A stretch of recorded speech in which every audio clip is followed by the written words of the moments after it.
Israel और Hamas के बीच युद्ध 13वें दिन भी जारी है। इस बीच गाजा के अल अहदी अस्पताल में हमले में 500 लोगों की मौत से दुनिया स्तब्ध है। इसे लेकर इजराइल हमास ने एक दूसरे पर आरोप प्रत्यारोप का दौर जारी रखा है। लेकिन सवाल है कि क्या युद्ध की शुरुआत सिर्फ 13 दिनों पहले हुई थी? तो जवाब है नहीं। इस युद्ध का इतिहास 100 साल पुराना रहा है।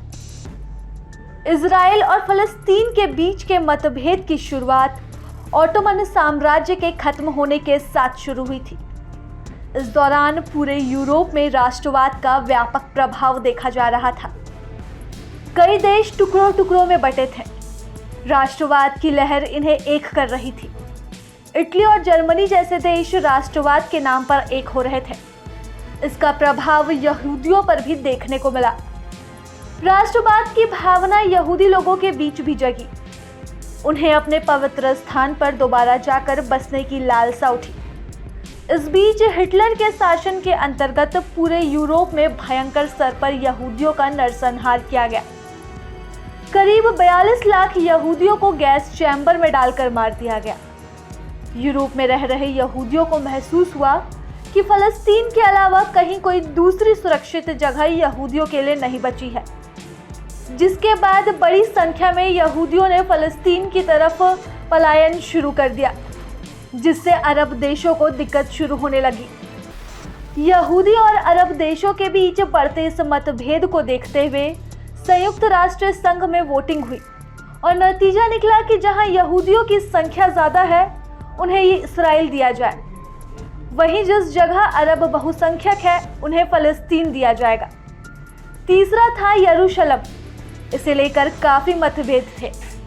यहाँ आधी आबादी यहूदी थी और आधी आबादी मुस्लिम। इसे लेकर संयुक्त राष्ट्र संघ ने अपने फैसले में कहा कि इस क्षेत्र पर अंतर्राष्ट्रीय नियंत्रण लागू होगा।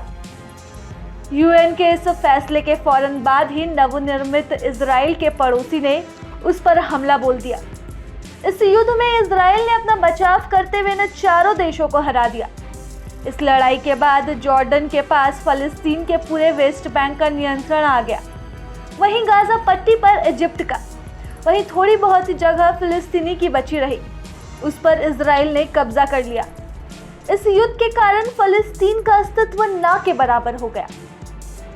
युद्ध में इजराइल ने फलस्तीन के 50% हिस्सों पर कब्जा कर लिया था। इस युद्ध की वजह से लगभग 7 लाख अरब फलस्तीन को बतौर शरणार्थी अपना देश छोड़ना पड़ा। इजिप्ट, सीरिया और जॉर्डन ने 1976 में दोबारा इजराइल पर हमला करने की योजना बनाई, लेकिन इससे पहले ही इजराइल ने इन तीनों देशों पर हमला बोल दिया। हमले में तीनों देशों को काफी नुकसान हुआ।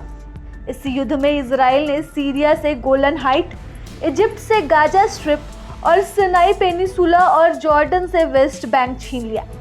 बाद में कुछ अंतर्राष्ट्रीय समझौतों के कारण इजराइल को सिनाई पेनिसुला इजिप्ट को वापस करना पड़ा।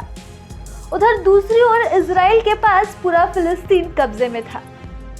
इसके बाद फलस्तीनी लोग वेस्ट बैंक पर बढ़ रहे इजरायली सैन्यकरण, दमनकारी नीतियों के खिलाफ बोलना शुरू करते हैं। इसी कड़ी में यासीर अराफात ने एक संगठन की शुरुआत की, जिसका नाम फलस्तीन लिबरेशन ऑर्गेनाइजेशन था। इस संगठन ने कई छुटपुट बमबारी करी, विदेशों में स्थापित इजरायली एम्बेसी पर हमला किया, इजराइल के कई विमान हाईजैक किए। इस दौरान इस देश में हिंसा बढ़ने लगी। तत्पश्चात एक बहुत बड़ा परिवर्तनकारी दौर आता है, जहां दोनों ही देशों के बीच शांति स्थापित करने के लिए 1993 में ओस्लो एकॉर्ड समझौता होता है। इसमें यह निर्णय लिया गया कि फिलिस्तीनी इजराइल को एक अंतर्राष्ट्रीय देश के रूप में स्वीकार करेगा।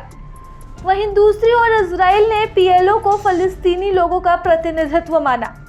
इस समझौते में यह भी निर्णय लिया गया कि फिलिस्तीनी सरकार वेस्ट बैंक और गाजा स्ट्रिप को लोकतांत्रिक ढंग से नियंत्रित करेगी। इसी दौरान फिलिस्तीनी में हमास, जो कि वर्तमान परिप्रेक्ष्य में आतंकवादी संगठन की संज्ञा दी जाती है, एक राजनीतिक पार्टी के तौर पर उद्भव होता है। वहीं दूसरी ओर पीएलओ से जुड़ी पार्टी फतह हमास को सरकार में लेने से मना कर देती है। इसके बाद 2007 में हमास का पूरी तरह गाजा पर नियंत्रण हो जाता है। इस कारण फतह को वहां से जाना पड़ता है और हमास के उत्थान से ही फिलिस्तीनी की राजनीति में दोहरीकरण आता है। पहले केवल एक ही पार्टी थी। फिलिस्तीनी के इन दोनों पार्टियों की विचारधारा एक दूसरे से पूरी तरह भिन्न है। अब इस कारण दोनों ही देशों के बीच मतभेद और भी ज्यादा बढ़ गया है, जिसका नतीजा आपको इन दोनों देशों के बीच युद्ध के रूप में देखने को मिल रहा है। प्रभातखबर.com, विश्वास वही, रफ्तार नहीं।